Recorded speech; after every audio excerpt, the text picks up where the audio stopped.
نحمدہ ونصلی ونسلم علی رسولہ الکریم اما بعد فاعوذ باللہ من الشیطان الرجیم بسم اللہ الرحمن الرحیم۔ سلسلہ سیرت رسول عربی صلی اللہ علیہ وسلم کے حوالے سے یہ ویڈیو نمبر 8 ہے اور ہم پچھلی ویڈیو سے اس کو کنیکٹ کرتے ہیں۔ نبی پاک صلی اللہ علیہ وسلم کی عمر جب 40 سال کی ہوئی تو آغاز وحی کا سلسلہ شروع ہوا، اور نبی علیہ السلام کی عادت تھی کہ نبی علیہ السلام چند دنوں کا سامان توشہ لیتے اور وہ لے کر مختلف پہاڑوں پر غاروں میں چلے جاتے اور وہاں جا کر عبادات میں مصروف ہو جاتے۔ جب سامان ختم ہو جاتا تو واپس آتے، کچھ دن گھر میں رہتے اور پھر دوبارہ چلے جاتے۔ تو ابتدا میں نبی علیہ السلام کو خواب آنا شروع ہوئے، 6 مہینے تک خواب آئے اور وہ رویائے صالحہ تھے، سچے خواب جو نبی علیہ السلام رات میں دیکھتے صبح وہی سامنے نما ہو جاتا۔ تو 6 مہینے تک یہ معاملہ چلتا رہا، سچے خواب آتے رہے۔ اس کے بعد 6 مہینے کے بعد ایک دن نبی علیہ السلام غار حرا میں موجود تھے اور عبادت کر رہے تھے۔ 2-3 دن نبی علیہ السلام کو ہو گئے تھے وہاں پر، تو اچانک ایک فرشتہ آ گیا انسانی صورت میں، وہ سیدنا جبریل امین علیہ السلام تھے۔ وہ آئے، نبی علیہ السلام گھبرا گئے، کہا آپ کون ہیں؟ تو حضرت جبریل امین نے کہا کہ میں اللہ تعالیٰ کی طرف سے بھیجا ہوا فرشتہ ہوں اور آپ کے پاس وحی لے کر آیا ہوں، چنانچہ آپ پڑھیے، اقرا، پڑھیے۔ نبی علیہ السلام نے فرمایا ما انا بقاری، مجھے پڑھنا نہیں آتا۔ تو اس فرشتے نے نبی علیہ السلام کو سینے سے لگایا، جبریل امین نے سینے سے لگایا اور دبایا، بھینچا، تو پھر کہا کہ اقرا، پڑھیے۔ پھر نبی علیہ السلام نے یہی فرمایا کہ ما انا بقاری، مجھے پڑھنا نہیں آتا۔ پھر انہوں نے ان کو سینے سے لگا کے دبایا، ایسے 3 مرتبہ ہوا، اور پھر فرمایا، انہوں نے کہا کہ پڑھیے اقرا بسم ربک الذی خلق خلق الانسان من علق اقرا وربک الاکرم الذی علم بالقلم علم الانسان ما لم یعلم۔ جیسے انہوں نے یہ کہا، نبی علیہ السلام نے پڑھنا شروع کر دیا۔ یہ علم لدنی تھا جو اللہ تبارک و تعالیٰ نے اپنے نبی کو براہ راست عطا فرمایا تھا۔ نبی علیہ السلام کا دنیا میں کوئی استاد نہیں تھا، حضور نے پڑھنا لکھنا کسی سے نہیں سیکھا، اور براہ راست اللہ تبارک و تعالیٰ نے نبی علیہ السلام کو علم عطا فرمایا، اور ایسا علم عطا فرمایا کہ شاعر فرماتا ہے کہ بعد از خدا بزرگ تو یہ قصہ مختصر، کہ اللہ تعالیٰ کے پاس سب سے بزرگ علم میں سب سے اعلیٰ آپ ہی ہیں، نبی پاک صلی اللہ علیہ وسلم۔ چنانچہ پہلی وحی نازل ہوئی، اور اس موقع پر بھی نبی علیہ السلام کا شق صدر ہوا تھا، ایسا میں پہلے ویڈیو میں بتا چکا ہوں آپ کو۔ وحی کا شدید بوجھ ہوتا تھا نبی علیہ السلام پر۔ جب پہلی وحی نازل ہوئی، نبی علیہ السلام کانپنے لگے۔ جب فرشتہ چلا گیا، نبی علیہ السلام اترے لڑکھڑاتے قدموں سے، اور نبی علیہ السلام کانپتے ہوئے اپنے گھر تشریف لے گئے، اور گھر پہنچ کے اپنی بیوی سے کہا، سیدنا خدیجہ سے کہا کہ زملونی، مجھے چادر اڑاؤ، کمبل اڑاؤ۔ تو نبی علیہ السلام کو بخار چڑھ گیا۔ ان کی بیوی نے سارا واقعہ پوچھا، نبی علیہ السلام نے بتایا۔ تو روایت میں آتا ہے سیدنا خدیجہ الکبریٰ رضی اللہ عنہا سنتے ہی نبی علیہ السلام پر ایمان لے آئیں، اور اس کے بعد نبی علیہ السلام کو لے کے اپنے چچا زاد بھائی کے پاس لے کے گئی، جو کہ عیسائی عالم تھے، ورقہ بن نوفل نام تھا ان کا، اور توریت و انجیل کے ماہر تھے وہ۔ تو سارے واقعات انہوں نے سنے، اور نبی علیہ السلام سے حضرت جبریل امین کے بارے میں تفصیل پوچھی، تو نبی علیہ السلام نے جب بتائی تو کہنے لگے خدا کی قسم یہ وہی فرشتہ ہے جو سیدنا موسیٰ علیہ السلام پر اترتا تھا، تو آپ جو ہے وہ اللہ تعالیٰ کی طرف سے نبی ہیں۔ کچھ عرصے تک پھر وحی کا سلسلہ موقوف رہا، اور پھر کچھ عرصے کے بعد دوسری وحی نازل ہوئی، یا ایھا المزمل قم اللیل الا قلیلا نصفہ او انقص منہ قلیلا او زد علیہ ورتل القرآن ترتیلا۔ نبی علیہ السلام کی عادت تھی، پہلی وحی نازل ہونے کے بعد نبی علیہ السلام کی خشیت اور محبت الہی اور زیادہ بڑھ گئی تھی۔ نبی علیہ السلام پوری رات عبادت میں کھڑے رہتے تھے تو ان کے پاؤں سوج جایا کرتے تھے۔ تو اللہ تبارک و تعالیٰ نے دوسری وحی نازل فرمائی کہ یا ایھا المزمل، اے کمبل اوڑھنے والے نبی صلی اللہ علیہ وسلم، قم اللیل الا قلیلا، آپ رات میں قیام کریں لیکن کم، تھوڑا قیام کریں، نصفہ او انقص منہ قلیلا، یا تو آدھی رات قیام کیا کریں یا اس سے بھی کم، تاکہ آپ کے پاؤں سوج نہ جائیں، آپ کو مشقت نہ ہو۔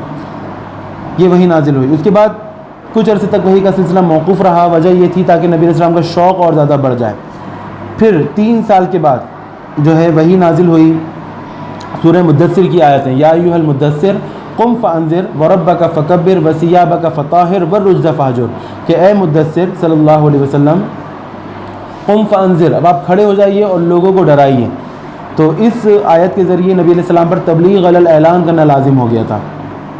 چنانچہ نبی علیہ السلام نے لوگوں کو جا کر دعوت تبلیغ دینا شروع کی، اور نبی علیہ السلام کوہ صفا پر کھڑے ہوئے، اور وہاں کھڑے ہو کے نبی علیہ السلام نے قریش کو آواز دی یا فہر یا بنی فہر یا بنی قریش سب جمع ہو گئے اور کہا کہ کیا معاملہ ہے؟ نبی علیہ السلام نے ان سے پوچھا کہ اگر میں آپ سے یہ کہوں کہ اس پہاڑ کے پیچھے ایک بہت عظیم و شان لشکر ہے جو آپ لوگوں پر حملہ کرنے والا ہے تو کیا آپ میری بات مانو گے؟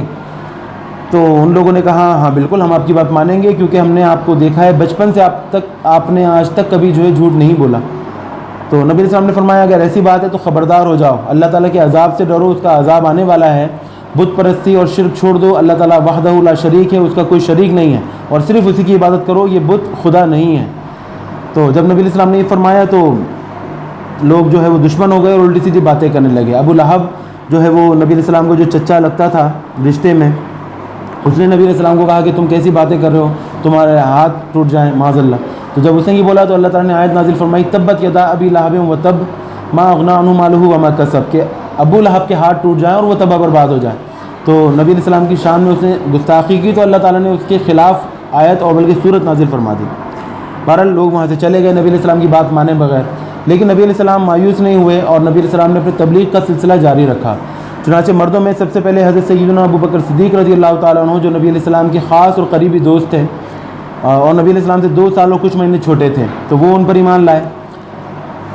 سب سے پہلے ایمان لانے والوں میں سیدنا صدیق اکبر ہیں، اور عورتوں میں سب سے پہلے حضرت سیدنا خدیجۃ الکبریٰ رضی اللہ تعالیٰ عنہ ہیں، اور بچوں میں نبی علیہ السلام پر ایمان لانے والے حضرت سیدنا علی المرتضیٰ رضی اللہ عنہ ہیں جو نبی علیہ السلام کے چچا زاد بھائی بھی ہیں اور نبی علیہ السلام کے داماد بھی ہوئے بعد میں، اور نبی علیہ السلام کے ساتھ رہا کرتے تھے، 10 سال یا 12 سال ان کی عمر تھی اس وقت۔ اور غلاموں میں سب سے پہلے ایمان لانے والے حضرت سیدنا بلال حبشی رضی اللہ عنہ، اور آزاد کردہ غلاموں میں ایمان لانے والے سیدنا زید بن حارثہ رضی اللہ تعالیٰ عنہ ہیں۔ سب کے الگ الگ واقعات ہیں۔ اس موقع پہ سیدنا بلال حبشی کا واقعہ میں آپ کو بتاؤں گا۔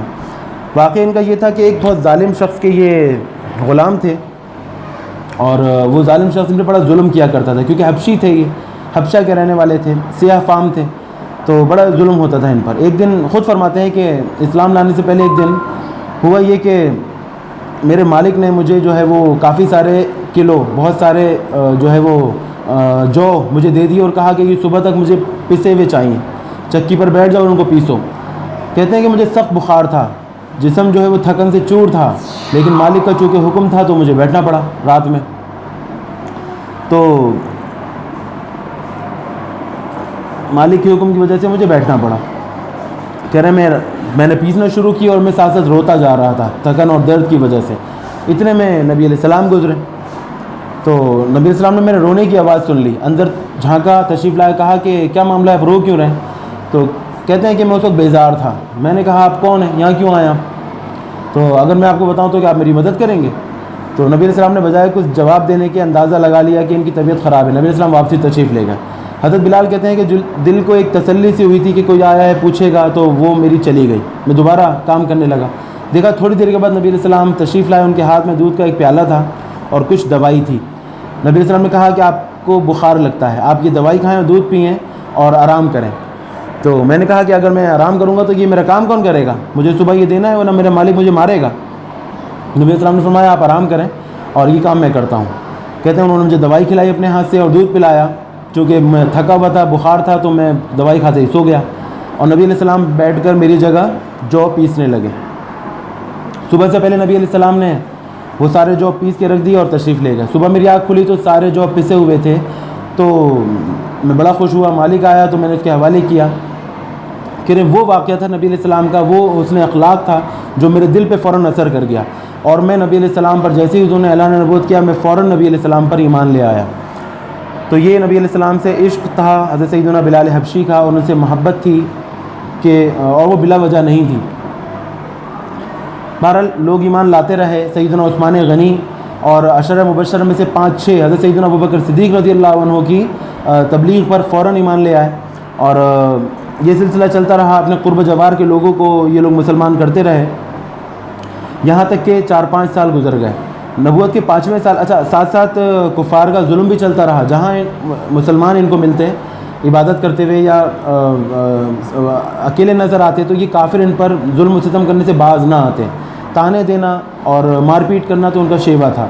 چنانچہ جب نبوت کا 5واں سال ہوا تو نبی علیہ السلام نے مسلمانوں کو کہا کہ میں نے سنا ہے کہ حبشہ کا بادشاہ بڑا منصف مزاج اور عادل ہے، تو تم لوگ وہاں ہجرت کر جاؤ، شاید ان کفار مکہ کے ظلم و ستم سے نجات مل جائے۔ چنانچہ نبی علیہ السلام کے حکم سے ابتداً نبوت کے 5ویں سال 11 مرد اور 4 عورتیں وہ ہجرت کے لیے تیار ہوئے، اور انہوں نے ہجرت کی مکہ سے لے کے ملک حبشہ کی طرف۔ اور ان میں سیدنا عثمان غنی رضی اللہ تعالیٰ عنہ اور ان کی بیوی حضرت سیدنا رقیہ بنت رسول اللہ صلی اللہ علیہ وسلم بھی شامل تھیں۔ یہ لوگ وہاں پہنچ گئے۔ وہاں جانے کے بعد کچھ عرصے وہاں پر رہے، لیکن پھر ان کو ایک غلط خبر، ایک افواہ ملی کہ پورا مکہ مسلمان ہو گیا۔ چنانچہ یہ لوگ واپس آ گئے اسی سال، اور یہاں پہنچ کے پتہ چلا کہ وہ افواہ تھی اور یہ لوگ مسلمان نہیں ہوئے۔ نبوت کا 6واں سال آ گیا۔ نبوت کے 6 سال نبی علیہ السلام کے چچا حضرت سیدنا امیر حمزہ مسلمان ہوئے، اور ان کے 3 دن بعد سیدنا عمر فاروق مسلمان ہوئے۔ ان دونوں کا واقعہ بتانا بھی میں آپ کو ضروری سمجھتا ہوں۔ واقعہ کچھ اس طرح ہے کہ ایک دن نبی پاک صلی اللہ علیہ وسلم جنگل سے گزر رہے تھے، تو وہاں پر ابو جہل، جس کا اصل نام عمر بن ہشام تھا، تو اس نے نبی علیہ السلام کو دیکھ لیا، اور دیکھ کر اس کے دل میں جو نبی علیہ السلام کی نفرت تھی وہ اود کر آئی، اور اس کے ہاتھ میں کوئی لاٹھی، کوئی لکڑی تھی، اس نے نبی علیہ السلام کے سر پہ ماری نفرت کی وجہ سے۔ تو نبی علیہ السلام کا سر زخمی ہو گیا، حضور بے ہوش ہو گئے، خون بہنے لگا۔ نبی علیہ السلام کو ان کے گھر پہنچایا گیا اور ان کی مرہم پٹی وغیرہ کی۔ نبی علیہ السلام کے چچا حضرت سیدنا امیر حمزہ حضور کے ہم عمر تھے، اور نبی علیہ السلام کے رضائی بھائی بھی تھے، تو شکار پر گئے ہوئے تھے۔ بڑے دبنگ اور بڑے بارعب شخص ہیں، اور پورے مکہ میں ان کی بہادری اور دلیری کی دھاک بیٹھی ہوئی تھی۔ تو یہ شکار پر گئے ہوئے تھے، تو جب شکار سے واپس آئے تو گھر میں جیسے ہی پہنچے تو ان کی باندی نے ان کو بتایا کہ آپ کے بھتیجے پر ابو جہل نے جو ہے اس طرح حملہ کیا اور زخمی کر دیا ہے۔ تو اگرچہ تو تک مسلمان نہیں تھے، لیکن بھتیجے سے بڑی محبت کرتے تھے۔ تو نبی علیہ السلام کی محبت ان کے دل میں جوش بن کے ابھری، اور انہوں نے کہا کہ اچھا، اس کی اتنی ہمت کہ میرے بھتیجے کے ساتھ ایسے اسے میں چھوڑوں گا نہیں۔ چنانچہ اسی وقت اسی حالت میں تیر کمان ان کے ہاتھ میں تھا، اور وہ فوراً ڈھونڈتے ہوئے پہنچے۔ پتہ چلا کہ ابو جہل خانہ کعبہ میں اپنے دوستوں کے ساتھ بیٹھا ہوا ہے۔ وہاں پہنچے، دیکھا کہ ابو جہل لوگوں کو اپنی اس واقعے کی ہنس کے جو ہے واقعے کی خبر دے رہا ہے کہ میں نے ایسا کیا محمد صلی اللہ علیہ وسلم کے ساتھ۔ وہاں پہنچے اور للکارا کہ اے ابو جہل، تیری اتنی ہمت کہ تو میرے بھتیجے پر حملہ کرے۔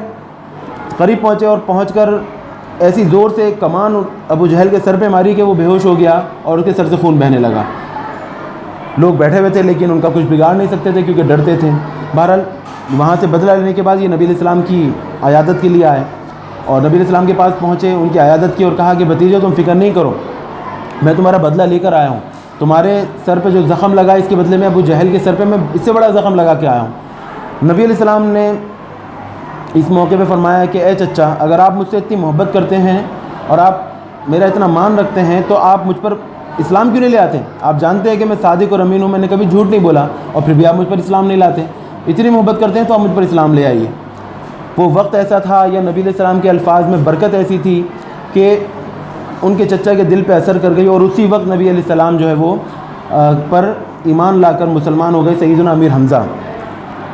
ان سے پہلے جو مسلمانوں کی تعداد تھی وہ تھی 38 لوگ مسلمان تھے نبوت کے 6 سال تک۔ جب سیدنا امیر حمزہ مسلمان ہوئے تو یہ لوگ ہو گئے 39۔ اب اندازہ کیجئے کہ 6 سال 5 سال اور کچھ مہینے گزر گئے ہیں اور صرف 39 لوگ مسلمان ہوئے ہیں۔ کیا مشقت، کیا پریشانی نبی علیہ السلام نے برداشت کی ہوگی تبلیغ دین کے راستے میں۔ بہرحال 1-2 دن کے بعد کا واقعہ ہے کہ نبی علیہ السلام نے دعا کی، اللہ تعالیٰ سے دعا کی کہ یا اللہ اسلام کو تقویت دے، اسلام کو قوت دے 2 لوگوں میں سے کسی ایک کے ذریعے، یا تو عمر بن ہشام کو مسلمان کر دے یا عمر بن خطاب کو مسلمان کر دے۔ نبی علیہ السلام نے دعا فرمائی۔ اب میں آپ کو بتاؤں یہ دونوں کون تھے۔ ایک تو تھا عمر بن ہشام، جس کو آپ جان چکے ہیں کہ اس کا جو لقب تھا وہ ابو جہل تھا۔ اس کے لیے نبی علیہ السلام نے اس لیے دعا کی کہ یہ مکے کا سب سے بڑا سردار تھا اور سب سے امیر شخص تھا اور اس کے بڑے تعلقات تھے۔ تو اور دوسرے تھے حضرت عمر بن خطاب، جن کا نام حضرت سیدنا عمر فاروق ہے، آپ جانتے ہیں۔ ان کے بارے میں کیا تھا، یہ اتنے امیر نہیں تھے لیکن بہادری اور طاقت میں سب سے اعلیٰ اور سب سے برتر تھے۔ پورے مکہ، پورے عرب میں ان سے بڑا بہادر کوئی شخص نہیں تھا۔ ہر شخص ان کے نام سے کانپتا تھا۔ جہاں عمر کا نام آ جاتا تھا وہاں سے ہر شخص پیچھے ہٹ جاتا تھا، کوئی بھی ان کا سامنا کرنے کی جرت نہیں رکھتا تھا۔ تو نبی علیہ السلام نے ان دونوں میں سے کسی ایک کے لیے حق میں دعا کی، اور نبی علیہ السلام کی دعا تھی جو کہ یقیناً قبول ہونی تھی، اور وہ دعا قبول ہوئی سیدنا عمر فاروق رضی اللہ عنہ کے حق میں۔ چنانچہ دعا قبول ہوئی۔ حضرت سیدنا امیر حمزہ کے ایمان لانے کے 3 دن کے بعد کا واقعہ ہے کہ حضرت سیدنا عمر فاروق رضی اللہ عنہ جو ہیں اچھا ابو جہل جو تھا وہ اپنی جب اس کی چوٹ اس کے لگی، جب افاقہ ہوا اسے تو غصے کے مارے اس نے اعلان کر دیا کہ جو بھی محمد صلی اللہ علیہ وسلم کا سر کاٹ کے لائے گا تو اس کو میں 100 سرخ اونٹ انعام میں دوں گا۔ اور یہ 100 سرخ اونٹ کا انعام اتنا بڑا ہوا کرتا تھا اس زمانے میں کہ لوگ جو ہے وہ سوچ بھی نہیں سکتے تھے، کروڑوں کا سمجھیں کہ یہ ایک سودا تھا۔ تو لوگوں میں چرچا ہو گیا، اتنا بڑا انعام نبی علیہ السلام کے سر پر، تو لوگ جو ہے وہ طریقے تلاش کرنے لگے کسی طرح ہم یہ انعام لے لیں۔ سیدنا عمر فاروق اس واقعے کو خود بیان فرماتے ہیں، کہتے ہیں کہ ان دنوں میرا ہاتھ تنگ تھا، پیسے کی مجھے ضرورت تھی، میں نے یہ اعلان سنا تو میں نے کہا بس اب یہ معاملہ بہت ہو گیا، محمد صلی اللہ علیہ وسلم کو قتل کر کے یہ انعام حاصل کرنا چاہیے۔ چنانچہ میں نے اس نیت سے تلوار نکالی اور نبی علیہ السلام کو قتل کرنے کے لیے گھر سے باہر نکل گیا۔ کہتے ہیں کہ میں باہر گیا، تھوڑا دور آگے چلا تھا تو میرا ایک پرانا دوست مجھے ملا۔ اچھا وہ دوست جو تھے وہ صحابی تھے، اس وقت تک مسلمان ہو چکے تھے لیکن ان کے اسلام کی خبر لوگوں کو نہیں تھی، تو انہوں نے عمر فاروق کو دیکھ کے روک لیا، عمر کہاں کے ارادے ہیں، کدھر جا رہے ہیں؟ عمر فاروق کہتے ہیں میں نے کہا کہ آج محمد کا کام تمام کرنا ہے، بہت ہو گیا یہ معاملہ عرب میں جو ہے 6 سال سے جو ہے چل رہا ہے، بس ان کو اب آج ختم کرنا ہے، مجھے انعام لینا ہے۔ تو یہ جو صحابی تھے یہ گھبرا گئے اور ان کے دل میں فوراً خیال آیا نبی علیہ السلام کو کچھ نہ ہو جائے، یہ ان کو تکلیف نہ پہنچا دیں، تو حضور کو بچانے کے لیے انہوں نے کہہ دیا کہ اے عمر تم ان کو تو قتل کرنے جا رہے ہو لیکن آپ کو پتہ ہے کہ ان کا دین جو ہے آپ کے گھر میں بھی داخل ہو چکا ہے، آپ کے بہن اور بہنوئی مسلمان ہو چکے ہیں۔ تو عمر فاروق جو ہے بڑے جلالی، بڑے غصے والے تھے، ان کو جب یہ جیسے ہی انہوں نے یہ سنا تو غصے سے بپھر گئے، کہنے لگے کیا بات کر رہے ہو؟ انہوں نے کہا میں آپ سے صحیح کہہ رہا ہوں، آپ ان کے گھر جا کے معلوم کر لیں۔ تو عمر فاروق کہتے ہیں میں اسی وقت وہاں سے پلٹا اور غصے سے میرا برا حال تھا، چہرہ میرا لال ہو رہا تھا غصے سے، اور ارادہ تھا جاتے ہی میں بہنوئی کو قتل کر دوں گا۔ گئے، جا کے دروازہ بجایا، بہنوئی مسلمان ہو چکے تھے اور چھپ کر جو ہے وہ قرآن پاک کی تلاوت کر رہے تھے۔ سورہ مریم کی ابتدائی آیات تھیں جو تلاوت کر رہے تھے، وہ صفحہ ان کے پاس تھا۔ تو دروازے پہ جب دستک ہوئی تو دونوں ڈر گئے، جلدی سے قرآن کے اوراق چھپائے، پوچھا کون ہے؟ تو باہر سے آواز آئی عمر۔ تو یہ نام ایک ایسا دہشت ناک تھا کہ دونوں کانپ گئے، یعنی یہ کون آ گیا؟ جلدی سے انہوں نے قرآن کے اوراق چھپایا اور دروازہ کھولا تو عمر اور ان کے ہاتھ میں تلوار، 2 آتشہ۔ تو غصے سے آتے ہی پوچھا کہ تم لوگ کیا کر رہے تھے؟ تو ان دونوں نے ڈر کے کہا نہیں ہم تو باتیں کر رہے تھے۔ میں نے کہا نہیں تم کچھ پڑھ رہے تھے، مجھے دکھاؤ۔ تو پھر انہوں نے انکار کیا۔ تو عمر فاروق نے ڈائریکٹ براہ راست پوچھا کہ میں نے سنا تم مسلمان ہو گئے ہو، تو اگر ایسا ہے تو مجھے فوراً بتاؤ۔ تو اب چونکہ مسلمان ہو چکے تھے اور اسلام کے ساتھ ہی ایک قوت، ایک دلیری جو ہے مسلمانوں میں آ جاتی ہے، تو ان دونوں نے جب دیکھا کہ ان کو پتہ چل گیا تو اب چھپانے کا کوئی فائدہ نہیں، کہا کہ اگر آپ کو پتہ چل ہی گیا تو سن لیں کہ ہم مسلمان ہو چکے ہیں اور ہم دوبارہ کافر نہیں ہوں گے۔ یہ سننا تھا اور حضرت عمر فاروق نے اپنے بہنوئی کو مارنا شروع کیا، اتنا مارا کہ خونم خون کر دیا۔ بہن بچانے کے لیے آئی، ان کو دھکا دیا تو بہن بھی جا کے دیوار سے ٹکرائی اور ان کے سر سے خون بہنے لگا۔ تو پھر بہن بیچ میں آئی اور کہا کہ عمر ہمیں جان سے مار دو لیکن ہم یہ دین نہیں چھوڑیں گے۔ عمر فاروق کہتے ہیں جب میں نے بہن کا خون دیکھا تو میرا دل تھوڑا پسیجا، نرم ہو گیا اور میرا ہاتھ رک گیا۔ تو پھر میں نے کہا کہ اچھا مجھے تم دکھاؤ کہ تم کیا پڑھ رہے تھے۔ تو ان دونوں نے کہا نہیں ایسے نہیں اس کو ہاتھ لگا سکتے، پہلے آپ پاکیزہ ہو جاؤ، طہارت، وضو کرو۔ چنانچہ ان کو وضو کرایا اور وضو کرنے کے بعد ان کے ہاتھ میں وہ سورہ مریم کی آیتیں وہ پکڑا دی، وہ صفحہ پکڑا دیا۔ عمر فاروق نے جب پڑھنا شروع کیا کاف ہا یا عین صاد ذکر رحمت ربک عبدہ زکریا، اور پوری کہتے ہیں میں پڑھتا جا رہا تھا اور میرے دل سے کفر جو ہے اس کی سیاہی دھلتی جا رہی تھی، یہاں تک کہ وہ صفحہ پورا ہوا اور میرا دل نور ایمان سے بھر گیا۔ وہ صفحہ پورا ہوا اور میں نے کہا کہ مجھے بتاؤ محمد عربی صلی اللہ علیہ وسلم کدھر ہے، مجھے مسلمان ہونا ہے۔ بڑے خوش ہوئے دونوں بہن اور بہنوئی، اور انہوں نے نبی علیہ السلام کا پتہ بتایا، کہا کہ فلاں کے گھر پہ ہیں، بیمار ہیں، تو آپ وہاں چلے جائیے اور مسلمان ہو جائیے۔ عمر فاروق اسی حالت میں ہاتھ میں تلوار لیے نبی علیہ السلام کے پتے کی طرف چلے گئے۔ وہاں نبی علیہ السلام آرام فرما رہے تھے، صحابہ کرام حضور کے گرد موجود تھے۔ اچانک کسی نے اطلاع دی کہ عمر آ رہے ہیں اور ان کے ارادے جو ہے وہ صحیح نہیں لگ رہے، ہاتھ میں تلوار ہے۔ تو یہ سنتے ہی سیدنا امیر حمزہ وہاں موجود تھے، کھڑے ہو گئے، انہوں نے بھی تلوار نکال لی، کیا عمر آ رہا ہے، آنے دو، آج یا تو عمر نہیں یا میں نہیں، ہم دونوں میں سے کوئی ایک زندہ بچے گا اگر برے ارادے سے آ رہا ہے۔ چنانچہ عمر فاروق ڈھونڈتے ہوئے پہنچ گئے، کہا کہ محمد صلی اللہ علیہ وسلم سے ملنا ہے، تو نبی علیہ السلام نے کہا آنے دو، بلایا۔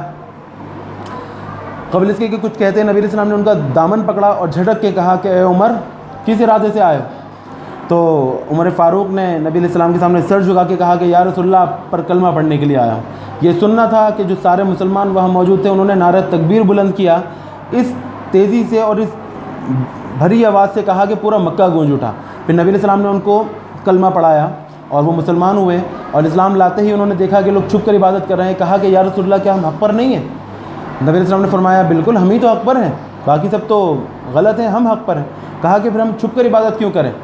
تو چلیں یا رسول کو خانہ کعبہ میں جا کے عبادت کرواؤں گا۔ چنانچہ نبی علیہ السلام نے 2 صفیں تیار فرمائی 20-20 لوگوں کی، ایک کی سربراہی حضرت سیدنا عمر فاروق اور دوسرے کی سربراہی حضرت سیدنا امیر حمزہ کر رہے تھے۔